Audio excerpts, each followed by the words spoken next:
নমস্কাৰ সকলোকে স্বাগতম জনাইছো আসাম কেৰিয়াৰ পইণ্ট ইউটিউব চেনেলটোলৈ আৰু আজিৰ এই ভিডিঅ'টিত আমি আপোনালোকৰ অহা 12 জুলাই তাৰিখে অনুষ্ঠিত হ'ব লগা ডিএলএড পিইটি এক্সামৰ কাৰণে হেল্প হোৱাকৈ এটা জিকেৰ খুব সুন্দৰ সেশন লৈ আহিছো আৰু ইয়াত আমি টোটেল 25টা কোৱেশ্চন চাম তাৰ লগত ৰিলেটেড কিছুমান ইম্পৰ্টেন্ট ফেক্টটো আপোনালোকক জনাই দিম যাতে পৰীক্ষাত সেইবিলাকৰ পৰাও যদি পৰীক্ষাত প্ৰশ্ন আহে যাতে ভুল নকৰে বা তাৰ পৰা প্ৰশ্ন আহিলে আপোনালোকে ৰিলেট কৰি সেইবিলাক কৰিব পাৰে ঠিক আছে তো আমি বেছি দেৰি নকৰো ষ্টাৰ্ট কৰিম আমাৰ সেশনটো আৰু তাৰ লগতে জনাই থওঁ যদি আপোনালোকে ডিএলএডৰ কোৰ্সটোত জয়েন হ'ম বুলি ভাবিছে অনলি 399 ত আমাৰ এপত আসাম কেৰিয়াৰ পইণ্ট এপত কিন্তু জয়েন হ'ব পাৰিব তাৰ কাৰণে আপোনালোকে এই নম্বৰটোত আমাক কল কৰক বা হোৱাটছএপত মেছেজ কৰি ডিএলএডৰ কোৰ্সটো লাগে বুলি জনাই দিয়ক ঠিক আছে ইয়াত আপোনালোকে ডেইলি দুটাৰ পৰা তিনটাকৈ লাইভ ক্লাছ ইয়াত হৈ থাকিব ঠিক আছে তিনটা বা দুটা লাইভ ক্লাছ ডেইলি হৈ আছে কেতিয়াবা চাৰিটাও হৈ যায়গে ওকে তাৰ লগতে ৰেকৰ্ডেড ক্লাছ থাকিবই গোটেই সিলেবাস কভাৰ কৰোৱা হ'ব পিডিএফ ফাইল মক টেষ্ট গোটেইখিনি বস্তু এভেইলেবল পাব ওকে সো তাৰ কাৰণে আপোনালোকে জলদি এই নম্বৰত মেছেজ কৰক বা ইয়াত কল কৰক অনলি 399 ত এই কোৰ্সটো এভেইলেবল আছে এতিয়া আমি ফাৰ্স্ট কোৱেশ্চনটো চাওঁ ফাৰ্স্ট কোৱেশ্চনটোত কি কৈছে which ancient Indian monarch adopted Buddhism after the Kalinga War অৰ্থাৎ কলিঙ্গ যুদ্ধৰ পিছত কোনজন প্ৰাচীন ভাৰতীয় সম্ৰাটে বৌদ্ধ ধৰ্ম গ্ৰহণ কৰিছিলে ঠিক আছে তেখেত কোন হয় চন্দ্ৰগুপ্ত মৌৰ্য নে সমুদ্ৰগুপ্ত নে অশোক নে কনিষ্ক তো ইয়াৰ কাৰেক্ট আনসাৰ সকলোৱে আমি জানিব লাগে হেতু হৈছে অপচন সি সম্ৰাট অশোক মানে তেখেত মৌৰ্য সাম্ৰাজ্যৰ এজন বিখ্যাতে কি আছিল মৌৰ্য বংশৰ এজন বিখ্যাত ৰজা আছিল হয়নে নহয় তেখেতে কি কৰিছিলে কলিঙ্গ নামৰ এখন যুদ্ধ হৈছিল যত তেখেতে জিকিছিলে জয়লাভ কৰিছিল আৰু তাৰ পিছতেই তেখেত কি হৈছিলে বৌদ্ধ ধৰ্ম অৰ্থাৎ ধাৰ্মিক হৈ পৰিছিলে বৌদ্ধ ধৰ্ম গ্ৰহণ কৰিছিলে ওকে ইয়াত লিখা আছে ধুনিয়াকে যে কলিঙ্গ যুদ্ধৰ বৰ্বৰতা পৰ্যবেক্ষণ কৰি অশোকে বৌদ্ধ ধৰ্ম গ্ৰহণ কৰিছিলে কাৰণ কলিঙ্গ যুদ্ধখন এটা ইমানেই ডাঙৰ যুদ্ধ হৈছিলে ইমানেই মানুহৰ মৃত্যু হৈছিলে তাত তাৰ কাৰণে সম্ৰাট অশোকৰ এনেকুৱা এটা তেওঁৰ ফিল হৈছিল এনেকুৱা এটা অনুভূতি আহিছিলে যে নহয় আৰু যুদ্ধ বিগ্ৰহ বিলাকৰ পৰা আঁতৰি থাকিম এতিয়া অলপ ধৰ্ম সংস্কাৰৰ কামত তেওঁ নামিছিল ওকে মৌৰ্য সম্ৰাট অশোক মহান আৰু কলিঙ্গ ৰাজ্যৰ মাজত হোৱা আটাইতকৈ বিখ্যাত যুদ্ধ আছিল কলিঙ্গ যুদ্ধ ওকে বৌদ্ধ সন্যাসী উপগুপ্তৰ প্ৰভাৱত এতিয়া যদি পৰীক্ষাত প্ৰশ্ন আহে যে সম্ৰাট অশোকক কোনে বৌদ্ধ ধৰ্ম গ্ৰহণ কৰিবলৈ তেওঁক উৎসাহিত কৰিছিলে তো তেখেত আছিলে উপগুপ্ত ওকে বৌদ্ধ সন্যাসী উপগুপ্তৰ প্ৰভাৱতে সম্ৰাট অশোকে বৌদ্ধ ধৰ্ম গ্ৰহণ কৰিছিলে ঠিক আছে এখিনি ইম্পৰ্টেন্ট ফেক্ট হয় আমি জানি থব লাগে নাও question number 2 The Indus Valley Civilization is also known as অৰ্থাৎ হিন্দু উপত্যকা সভ্যতাক আৰু কি নামেৰে জনা যায় আন কি নামেৰে জনা যায় বৈদিক সভ্যতা বুলি কয় নে হৰপ্পা সভ্যতা বুলি কয় নে মেসোপটেমিয়া সভ্যতা বুলি কয় নে আৰ্য সভ্যতা বুলি কোৱা হয় কি হ'ব কাৰেক্ট আনসাৰ 2 নম্বৰটোৰ তো এইটো হৈছে অপচন বি হৰপ্পা সিভিলাইজেশন আমি শুনি আছো মানে হৰপ্পা সভ্যতা বুলি আমি শুনি থাকো তো এই হিন্দু সভ্যতাকে হৰপ্পা সভ্যতা বুলি কোৱা হয় ঠিক আছে হিন্দু উপত্যকাৰ সভ্যতাক হৰপ্পান সভ্যতা বুলি কোৱা হয় ওকে কাৰণ হিন্দু উপত্যকাৰ সভ্যতাৰ প্ৰত্নতাত্ত্বিক অৱশিষ্টৰ প্ৰথম স্থান পাকিস্তানৰ পশ্চিম পাঞ্জাবৰ হৰপ্পা আধুনিক স্থানত পোৱা গৈছিল ওকে আৰু এই হৰপ্পা কোট আছে যদি আমি চাওঁ তো বৰ্তমান পশ্চিম পাকিস্তানত আছে next question number 3 The equator passes through which of these continents অৰ্থাৎ ভূমধ্য ৰেখাডাল তলৰ কোনখন মহাদেশৰ মাজেৰে পাৰ হৈ গৈছে ভূমধ্য ৰেখাডাল কোনখন মহাদেশৰ মাজেৰে পাৰ হৈছে ইউৰোপ উত্তৰ আমেৰিকা আফ্ৰিকা নে অষ্ট্ৰেলিয়া ইয়াৰ কাৰেক্ট আনসাৰ কি হ'ব কাৰেক্ট আনসাৰটো কি হ'ব সো আমি যদি চাওঁ কোৱেশ্চন নম্বৰ 3 কাৰেক্ট আনসাৰ হৈ গল অপচন সি আফ্ৰিকা মহাদেশৰ মাজেৰে পাৰ হৈ গৈছে ওকে যিডাল বিক্ষুভ ৰেখা আছে ওকে যিডাল বিক্ষুভ ৰেখা আছে 13খন দেশ 3খন মহাদেশ আৰু 3খন জলভাগৰ মাজেৰে পাৰ হৈ গৈছে বিক্ষুভ ৰেখাৰ মাজেৰে যোৱা দেশসমূহ হৈছে Ecuador Colombia Brazil Sao Tome and Principe Gabon Congo Republic Congo গণতান্ত্ৰিক ৰিপাব্লিক তাৰ পিছতে উগান্ডা কেনিয়া সোমালিয়া মালদ্বীপ ইণ্ডোনেছিয়া আৰু কিৰিবিটি সো এইগিটা দেশৰ মাজেৰে এই ভূমধ্য ৰেখাডাল পাৰ হৈছে বিক্ষুভ ৰেখাডাল okay next question number 4 Mount Everest is located in which mountain range Mount Everest কোন পৰ্বতমালাত অৱস্থিত হয় কোনটো পৰ্বত শ্ৰেণীত অৱস্থিত এন্ডিছ ৰকিজ হিমালয় আলপছ কি হ'ব কাৰেক্ট আনসাৰ আৰু আমি সকলোৱে জানো যে মাউন্ট এভাৰেষ্টটো কি হয় পৃথিৱীৰ সৰ্বোচ্চ শৃংগ হয় ওকে পৃথিৱীৰ যদি সৰ্বোচ্চ শৃংগৰ কথা সোধে তো সেইটো হৈ যাব মাউন্ট এভাৰেষ্ট হয় নে নহয় আৰু এই মাউন্ট এভাৰেষ্টটো কোনটো পৰ্বত শ্ৰেণীত আছে এটো যদি সোধে তো কোৱেশ্চন নম্বৰ 4 কাৰেক্ট আনসাৰ হ'ব অপচন সি হিমালয় পৰ্বত শ্ৰেণীত আছে ওকে হিমালয় পৰ্বতমালাত এই মাউণ্ট এভাৰেষ্টটো আছে এই মাউণ্ট এভাৰেষ্টৰ যি লোকেশ্যন যদি আমি চাওঁ ক'ত আছে নেপালত আছে ওকে নেপালত আছে আৰু চীনৰ টিংৰি কাউণ্টিৰ সীমাত আছে অৱস্থিত আৰু ইয়াৰ উচ্চতা প্ৰায় 8848 মিটাৰ ঠিক আছে ফুটত যদি চাওঁ 29031 ফুট সো এটো হৈছে important point next question number 5 the ring of fire okay ring of fire is associated with which ocean ring of fire কোন মহাদেশৰ সৈতে জড়িত হয় আটলান্টিক মহাসাগৰ হ'ব নে ভাৰত মহাসাগৰ হ'ব নে প্ৰশান্ত মহাসাগৰ হ'ব নে আৰ্কটিক মহাসাগৰ হ'ব সো ইয়াৰ কাৰেক্ট আনসাৰ কি হ'ব পাৰে তো এটো হ'ব অপচন সি পেসিফিক ওচিয়ান অৰ্থাৎ প্ৰশান্ত মহাসাগৰ সৈতে এই ring of fire টো জড়িত হয় next question number 6 which imaginary line divides India into almost two equal halves অৰ্থাৎ কোন কাল্পনিক ৰেখাই ঠিক আছে তলৰ কোনটো কাল্পনিক ৰেখাই ভাৰত দেশখনক প্ৰায় দুটা সমান অংশত বিভক্ত কৰিছে প্ৰায় দুটা ইকুৱেল পাৰ্টত বিভক্ত কৰে ভূমধ্য ৰেখা মকৰ ক্ৰান্তি ৰেখা কৰ্কট ক্ৰান্তি ৰেখা নে প্ৰধান মধ্য ৰেখা prime meridian okay prime meridian তো ইয়াৰ কাৰেক্ট আনসাৰ কি হ'ব পাৰে 6 নম্বৰ কোৱেশ্চনটোৰ তো এটো হ'ব option C Tropic of Cancer অৰ্থাৎ কৰ্কট ক্ৰান্তি ৰেখা ওকে সামৰি লোৱা ৰাজ্য কেইখন কি হয় এই যেটো ট্ৰপিক অফ ক্যান্সাৰ আছে অৰ্থাৎ কৰ্কট ক্ৰান্তি ৰেখা আছে এই কৰ্কট ক্ৰান্তি ৰেখাডাল ভাৰতৰ কোন কেইখন ৰাজ্যৰ মাজেৰে যদি পাৰ হৈ যায় আমি চাওঁ সেই কেইখন হৈছে গুজৰাট ৰাজস্থান মধ্যপ্ৰদেশ ছত্তীশগড় ঝাৰখণ্ড পশ্চিম বংগ ত্ৰিপুৰা আৰু মিজোৰাম ওকে এই কেইখন ৰাজ্যৰ মাজেৰে পাৰ হৈ যায় ঠিক আছে next question number 7 the Panchayati Raj system was first adopted by which state Panchayati Raj ব্যৱস্থা যে আছে তো এই Panchayati Raj ব্যৱস্থা প্ৰথমে কোনখন ৰাজ্যত গ্ৰহণ কৰা হৈছিল ওকে কোনখন ৰাজ্যত উত্তৰ প্ৰদেশতে নে ৰাজস্থানত গ্ৰহণ কৰিছিল নে গুজৰাটত নে কৰ্ণাটকত ইয়াৰ কাৰেক্ট আনসাৰ কি হ'ব পাৰে question number 7 কাৰেক্ট আনসাৰ হৈ যাবগে আমাৰ option B Rajasthan okay Rajasthan ৰাজ্যত কি হৈছিল প্ৰথম পঞ্চায়তী ৰাজ যেটো ব্যৱস্থা আছে সিস্টেম আছে এটো গ্ৰহণ কৰিছিল ঠিক আছে ইয়া ধুনিয়াকে ডিটেইলছত দি থৈছে ৰাজস্থান ৰাজ্যই ভাৰতত প্ৰথম পঞ্চায়তী ৰাজ ব্যৱস্থা গ্ৰহণ কৰিছিল বা প্ৰতিষ্ঠা কৰিছিল 1959 অৰ্থাৎ 1959 চনৰ 2 অক্টোবৰত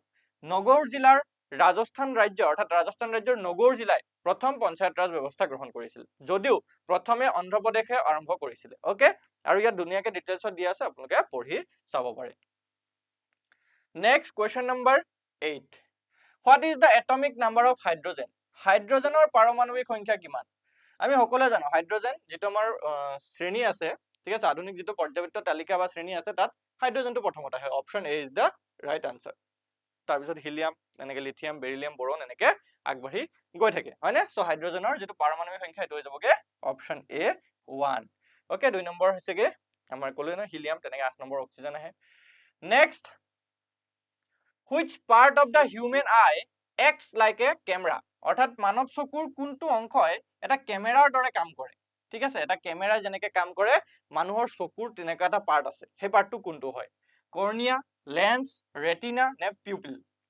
সো ইয়াৰ কাৰেক্ট আনসাৰ কি হ'ব question number 9 তো আমি যদি চাওঁ ইয়াৰ ৰাইট আনসাৰ হ'ব অপচন সি ৰেটিনা ঠিক আছে ৰেটিনা যেটো আমাৰ চকুৰ পাৰ্ট আছে বা অংশ আছে ইয়াই ইটোৱে ক্যামেৰাৰ দৰে কাম কৰে ওকে ৰেটিনা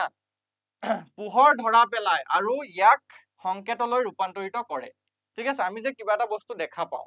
তো আমি বস্তুটো কেনেকে দেখা পাওঁ তো ফাৰ্স্ট অফ অল সেই বস্তুটোত পোহৰ পৰিব লাগিব ঠিক আছে বস্তুটোত যেতিয়া পোহৰ পৰিব সেই পোহৰটো আহি আমাৰ চকুত সোমাব তো চকুৰ কোনটো পাৰ্টত সোমাব ৰেটিনাত সোমাব আৰু ইয়ে পোহৰটো ধৰা পেলাব বুলি কৈছে আৰু চিনি পাব যে মগজুলে সংকেত ৰূপান্তৰ কৰিব যে এটো বস্তু আমি দেখিছো ওকে আইৰিছ এণ্ড পিউপিলটো কি হয় প্ৰৱেশ কৰা পোহৰৰ পৰিমাণ নিয়ন্ত্ৰণ কৰে আইৰিছ আৰু পিউপিলটো লেন্স আৰু কৰ্নিয়া কি হয় ৰেটিনাৰ ওপৰত পোহৰ কেন্দ্ৰীভূত কৰে ওকে চকুৰ পটা বা চকুৰ পটাটো আমি জানো সকলোৱে সেন্সৰত পোহৰ সোমাবলৈ খুলে আৰু বন্ধ হয় নেক্সট হোৱাট ইজ এইমছ কি হয় আমি সকলোৱে এটো শুনি থাকো এইমছ গুৱাহাটী এইমছ হয়নে দিল্লী এইমছ মুম্বাই এইমছ এইবিলাক শুনি থাকো নাই তো এই এইমছৰ অৰ্থটো কি হয় তো এইমছৰ অৰ্থটো হৈছে option A All India Institute of Medical Science ঠিক আছে এইমছৰ ফুল মিনিং হৈছে All India Institute of Medical Science okay next question number 11 question number 11ত কি কৈছে where is the Indian Veterinary Research Institute IVRI located ভাৰতীয় পশু চিকিৎসা গৱেষণা প্ৰতিষ্ঠান IVRI ক'ত অৱস্থিত হয় ক'ত আছে মুক্তেশ্বৰ ইজ্জতনগৰ কৰ্ণাল ANB দুটাই কি হ'ব কাৰেক্ট আনসাৰ তো এইটো হৈ যাব অপচন ডি বছ ANB অৰ্থাৎ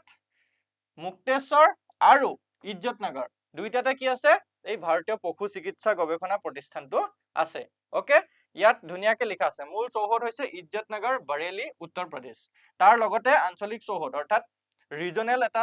পাৰ্ট আছে সেইটো হৈছে মুক্তেশ্বৰ উত্তৰাখণ্ড ঠিক আছে ইয়াৰ প্ৰতিষ্ঠা মূলতঃ 1889ত অৰ্থাৎ 1889 চনত পুনেত ইম্পেৰিয়েল বেক্টেৰিয়ালজিকেল ল্যাবৰেটৰী হিচাপে প্ৰতিষ্ঠা কৰা হৈছিল ঠিক আছে next question number 12 question number 12ত কি কৈছে the Netaji Subhash National Institute of Sport is located in অৰ্থাৎ নেতাজী সুভাষ চন্দ্ৰ ৰাষ্ট্ৰীয় ক্ৰীড়া প্ৰতিষ্ঠানটো ক'ত আছে নতুন দিল্লী কলকাতা পাটিয়ালা নে গোৱালিয়ৰ সো ইয়াৰ কাৰেক্ট আনসাৰ কি হ'ব তো এইটো হৈ যাব অপচন সি পাটিয়ালাত অৱস্থিত হয় ঠিক আছে পাঞ্জাবৰ পাটিয়ালাৰ পুৰণি মতিবাগত এই নেতাজী সুভাষ ৰাষ্ট্ৰীয় ক্ৰীড়া প্ৰতিষ্ঠানটো অৱস্থিত হয় ঠিক আছে ইয়াৰ প্ৰতিষ্ঠা তাৰিখ আছিল 1961 7 মে okay now question number 13 question number 13 ত কি কৈছে who has been appointed as the new vice chief of army staff VCOAS in August 2025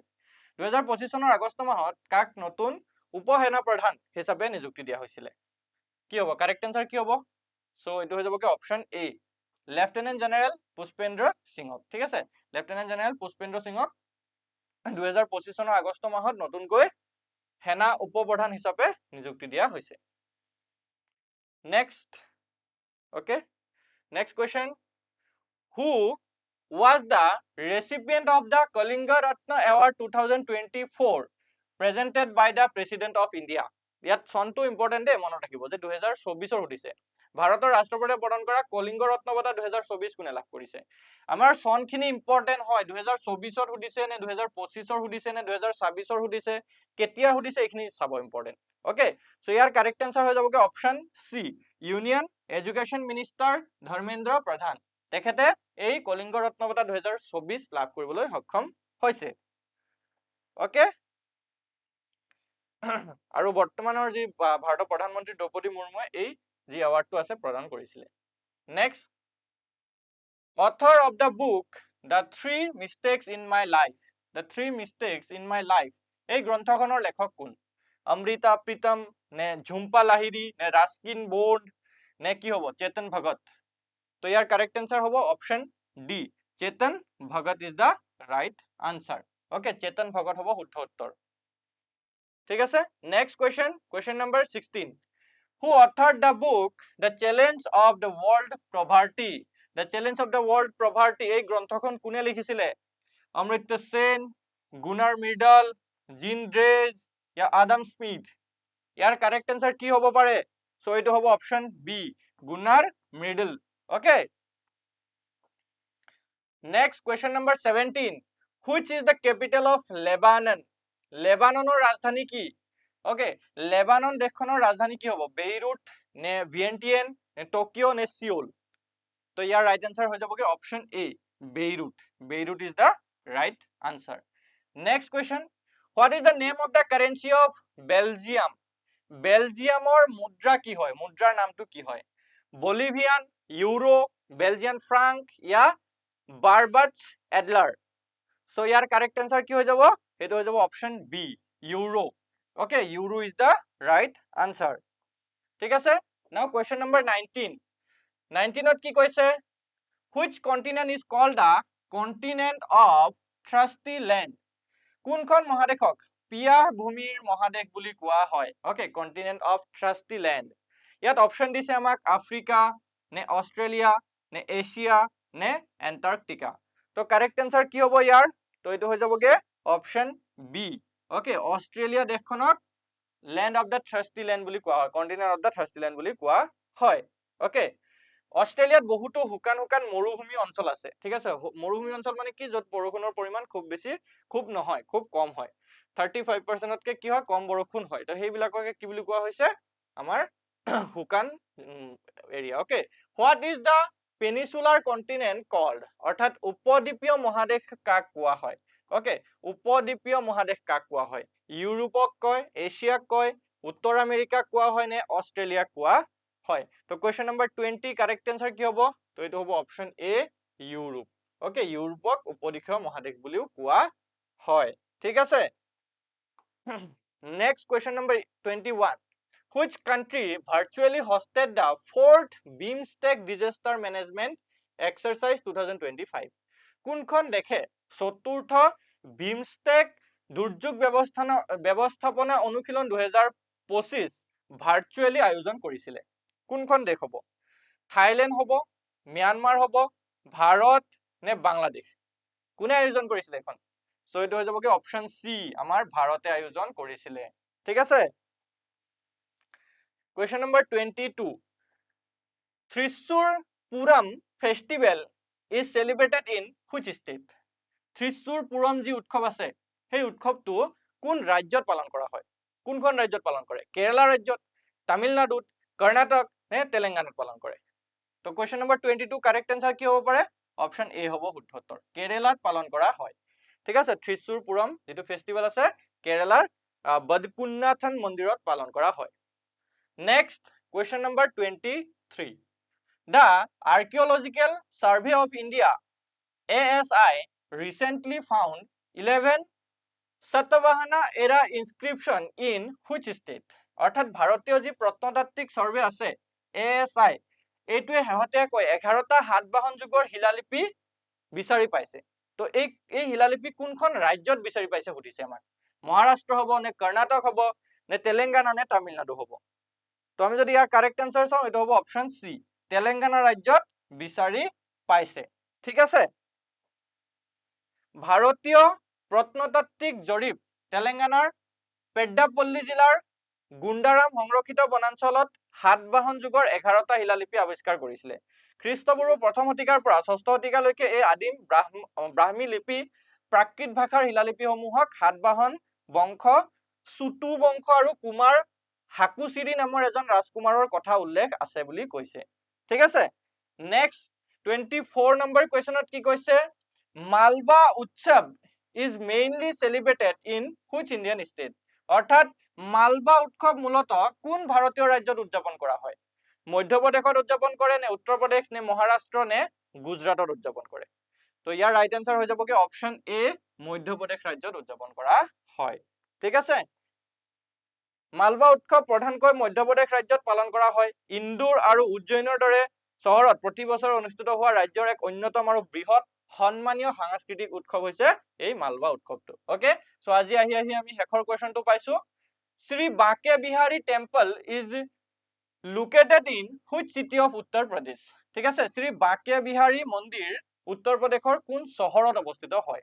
okay কোনখন চহৰত আছে মথুৰা বাৰাণসী অযোধ্যা নে প্ৰয়াগৰাজত আছে তো ইয়াৰ কাৰেক্ট আনসাৰ কি হ'ব তো আমি যদি চাওঁ ইয়াৰ কাৰেক্ট আনসাৰ হ'ব অপচন এ মথুৰা ৰাজ্যত অৱস্থিত